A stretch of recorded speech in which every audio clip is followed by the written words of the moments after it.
Jesus Christ the saviour में आप सभी का स्वागत है। आज आप एक ऐसी यात्रा पर निकलने वाले हैं जो आपको समय के सबसे गहरे रहस्यों में ले जाएगी। यह है बाइबल की सच्ची घटनाओं का पूर्ण इतिहास। आदम की पहली सांस से लेकर यीशु के अंतिम शिष्य की आखिरी सांस तक। जब आप इस घटना को सुनकर समाप्त करेंगे, आप वही व्यक्ति नहीं रहेंगे जो आज है। परमेश्वर के वचन की शक्ति आपके हृदय में नई आग जलाएगी, लेकिन केवल तभी जब आप अपना दिल पूरी तरह खोल देंगे। यदि बाइबल आपके लिए एक पहेली बनी हुई है, तो आज वह पहेली सुलझ जाएगी। यदि इसके पन्ने आपके लिए मूक लगते हैं, तो आज वह बोलने लगेंगे। मुझे विश्वास है कि इस ज्ञान की ज्योति आपके अंदर के अंधकार को चीरकर निकल जाएगी।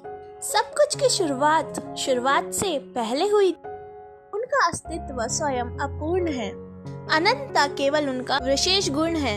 फिर एक दिन, जिसे हम समय का पहला दिन कह सकते हैं, परमेश्वर ने अपनी सर्वशक्तिमान आवाज उठाई। उनके मुंह से निकले 3 शब्द ने ब्रह्मांड की नींव हिला दी। उजियाला हो, और अंधकार के सीने को चीरता हुआ प्रकाश पड़ा। यह केवल प्रकाश नहीं था, परमेश्वर की महिमा का प्रतिबिंब था। 6 दिनों तक सृष्टि का महाकार्य चलता रहा। आकाश अपनी नीली चादर ओढ़कर फैला रहा। धरती अपने हरे भरे वस्त्र पहनकर सुशोभित हुई। समुद्र अपनी लहरों के साथ नाचने लगे। सूर्य, चांद और तारे अपनी जगह पर जगमगाने लगे। पेड़ पौधे, पशु पक्षी, सब कुछ परमेश्वर की शक्ति से अस्तित्व में आए। लेकिन 6वां दिन वह दिन था जब परमेश्वर ने अनमोल रत्न तैयार किया, यानी इंसान। धरती की मिट्टी को अपने हाथों में लेकर प्रेम से उसे गढ़ा। फिर अपनी नाक से जीवन की सांस फूकी और पहला मनुष्य जीवित हो गया। उसकी आंखों में परमेश्वर की छवि चमक रही थी। उसके चेहरे पर स्वर्गीय तेज था। फिर परमेश्वर ने कहा, आदम का अकेला रहना अच्छा नहीं। उन्होंने आदम पर गहरी नींद डाली और उसने हव्वा को बनाया। और आदम की आँख खुली तो उसने हव्वा को देखा, तो वह खुशी से चिल्लाया, यह मेरी हड्डी में से हड्डी और मांस में से मांस है।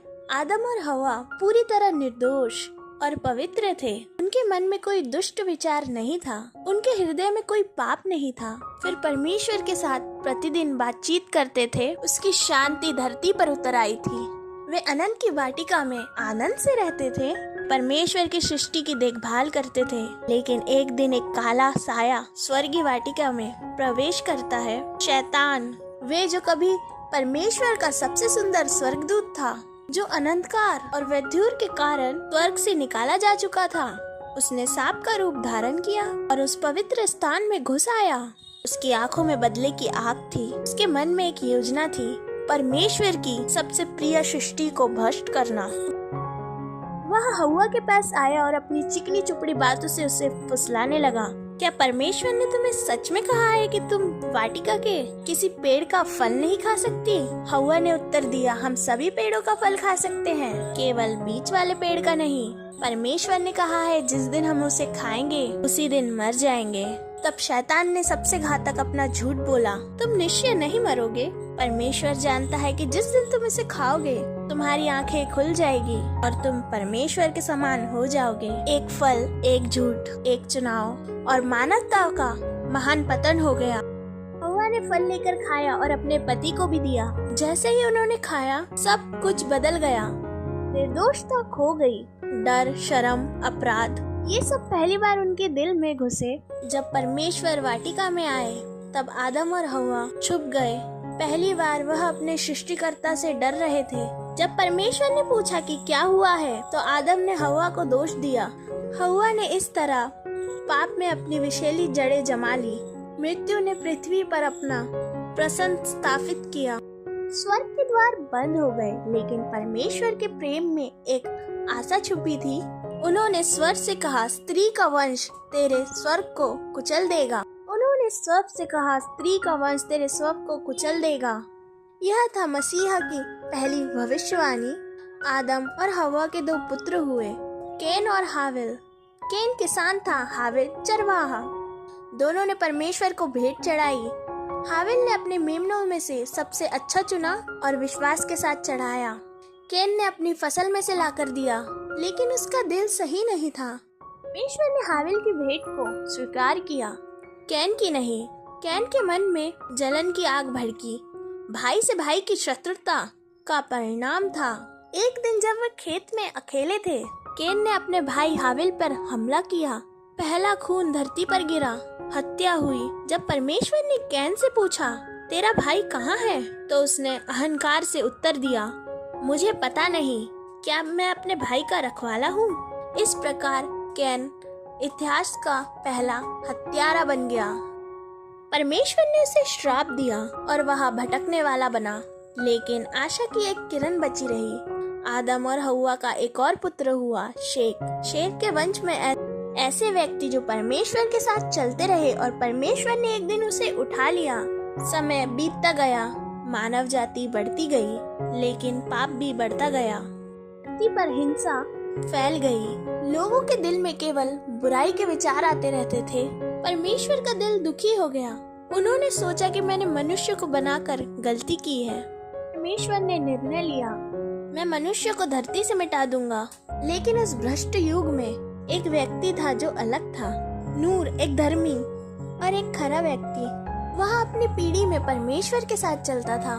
परमेश्वर ने नूह से कहा, मैं पृथ्वी पर जल प्रलय लाऊंगा। तू अपने लिए एक जहाज बना, लकड़ी का, उसमें कोठरियां बना। नूह ने परमेश्वर की आज्ञा मानी। 120 साल तक वह उस विशाल जहाज का प्रमाण करता रहा। लोग उसे पागल कहते थे। वहाँ समुद्र नहीं था, फिर जहाज का क्यों? नूह विश्वास में दृढ़ था। जब जहाज तैयार हो गया तो परमेश्वर ने कहा, हर जाति के पशु के जोड़े लेकर जहाज में चढ़ जा। उसकी पत्नी, 3 बेटे, शेम, याम, हाफेद और उनकी पत्नियां, कुल 8 लोग जहाज में सवार हुए। फिर स्वयं परमेश्वर ने जहाज का द्वार बंद किया। 7वें दिन आसमान से पानी बरसने लगा। धरती की गहराइयों से 40 दिन और 40 रात तक अकाल का कहर जारी रहा। पानी इतना बड़ा कि ऊंचे से ऊंचे पहाड़ भी डूब गए। जो कुछ भी सांस लेता था वह सब मर गया। केवल नूह और उसके साथी जहाज में सुरक्षित रहे। यह दुनिया का सबसे बड़ा न्याय था, लेकिन यह दया भी थी, क्योंकि 8 लोगों को बचाया गया। 150 दिन बाद पानी उतरना शुरू हुआ। जहाज पर्वत पर आकर रुका। एक कौवा भेजा और फिर एक कबूतर। कबूतर जैतून का पत्ता लेकर पहुंचा। ये संकेत था कि धरती सूख रही है। जब वे जहाज से निकले, नूह ने सबसे पहले परमेश्वर के लिए वेदी बनाई और बलिदान चढ़ाया। परमेश्वर प्रसन्न हुए और उन्होंने वादा किया कि फिर कभी जल प्रलय से पृथ्वी नष्ट नहीं करेंगे। इस वादे के चिन्ह के रूप में आकाश में मेघधनुष रखा। नूह के 3 बेटों से फिर से मानव जाति की शुरुआत हुई। सेम से सेमाइट जातियां बनी, यहूदी और अरबी। हाम से अफ्रीकी और एशियाई जातियां निकली। याफिस से यूरोपिया बनी। समय आगे बढ़ा, मानव जाति फिर से फैलने लगी। हमारे channel Jesus Christ the saviour को सब्सक्राइब करें, नोटिफिकेशन ऑन करें, ताकि जब भी हम परमेश्वर की योजनाओं को समझें तो आप मिस न करें। God bless you all of you.